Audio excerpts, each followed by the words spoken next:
Cholesterol का फिर diabetes से क्या ताल्लुक है? देखिए जो डायबिटीज़ है ना, बेसिकली हम पहले ये लोग कहते हैं जी हम सिर्फ शुगर कंट्रोल करें और हमारा सारे मसाइल ठीक हैं। तो डायबिटीज़ और ये जो लिपिड्स हैं इनका आपस में बड़ा गहरा ताल्लुक है, क्योंकि ये एक ही सिस्टम को शेयर करते हैं जो इनको मेटाबलाइज करता है, यानी जो इनका टूट फूट का निज़ाम बॉडी के अंदर चल रहा होता है।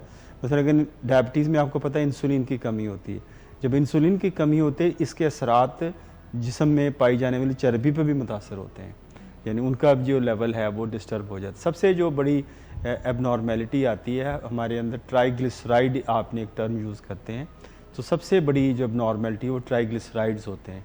तो ट्राइग्लिसराइड बेसिकली एक चर्बी की ऐसी किस्म होती है जो उस चर्बी को जन्म देती है। को ये ट्राइग्लिसराइड जब ये इंसुलिन की कमी से जिस्म जो लिवर है उसमें इसका जो मेटाबॉलिज्म है वो अफेक्ट करता है, और ट्राइग्लिसराइड ये बनाते हैं उस चर्बी को जो दिल के दौरे का बाइस बनती है, जिसको हम एलडीएल कोलेस्ट्रॉल भी कहते हैं, वीएलडीएल कोलेस्ट्रॉल भी कहते हैं, और कुछ आजकल एक और टर्म एपोबी उसे भी यूज़ करते हैं, वो भी इससे बनती है। तो ये यानी ये जो बुरी जो चर्बी है, जो बुरे फैट्स हैं, ये उनको जन्म देती है, और जो अच्छा फ़ैट होता है वो हम बाद में बात करेंगे शायद कि वो उसको ये कम करती है। डॉक्टर साहब, इससे पहले कि मिस नादिया पूछें, ये जो आपने मुख्तलिफ इकसाम बताई हैं लिपिड्स की, इनको मेजर किया जा सकता है?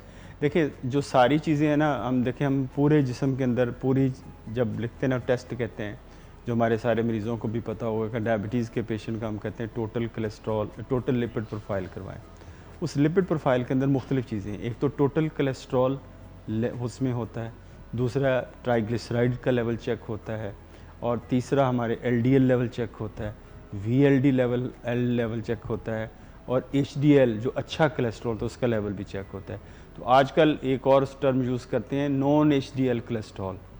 नॉन एचडीएल कोलेस्ट्रॉल वो यानी चर्बी की किस्म होती है जो सारी इकट्ठी हो जाती हैं, जो दिल के दौरे का जो ख़राब होती हैं, तो उसको उन्होंने एक टर्मिनोलॉजी यूज़ करी, non HDL cholesterol level. Non यानी बग़ैर, नॉन एचडीएल यानी अच्छे को निकाल के जो सारे बुरे इकट्ठे हो जाएं, तो वो उसको वो कहते हैं। और ये जो एपोबी का आपने जिक्र, ये एपोबी ये भी उसी नॉन एचडीएल के अंदर आते हैं। नॉन एचडीएल बेसिकली अलहदा से कोई चीज़ नहीं है, इसके अंदर इस ग्रुप के अंदर सारी जो बुरी चर्बियाँ वो इकट्ठी हो जाती हैं।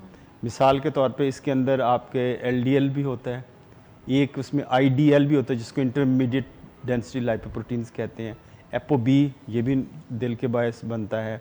तो ये जो दिल के और उसके अंदर जो हार्ट अटैक का बायस बनने वाले होती हैं सारी चीज़ें, वो इकट्ठी एक ग्रुप का नाम उसको दे दिया गया। एपोबी का भी मेजर किया जा सकता है? एपोबी अवेलेबल है, दुनिया में अवेलेबल, पाकिस्तान में अवेलेबल नहीं है। अच्छा, इसमें जो हम बात करते हैं ना, जो बुरा कोलेस्ट्रॉल है वो एलडीएल कोलेस्ट्रॉल है, और एलडीएल कोलेस्ट्रॉल में भी उसके मुख्तलिफ हिस्से होते हैं। उसको जो हम कहते हैं कि स्मॉल पार्टिकल एलडीएल कोलेस्ट्रॉल होता है वो ज़्यादा ख़तरनाक होता है, वो दिल के दौरे का बायस, विच इज़ मोर एथ्रोजेनिक।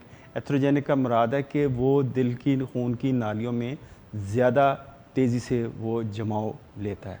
तो ये दिल के जो दौरे का बायस बनता है वो एलडीएल कोलेस्ट्रॉल होता है, और वो भी स्मॉल पार्टिकल, जो स्मॉल डेंस लाइपोप्रोटीन उसे हम कहते हैं, स्मॉल डेंस पार्टिकल, वो वाला ज़्यादा ख़तरनाक होता है। अच्छा, इनके लेवल्स होते हैं जो हमें डायबिटिक पेशेंट को ये जो उनके इंटरेस्ट की बात है कि हर जो शुगर का मरीज़ है उसका जो क्या लेवल क्या होना चाहिए।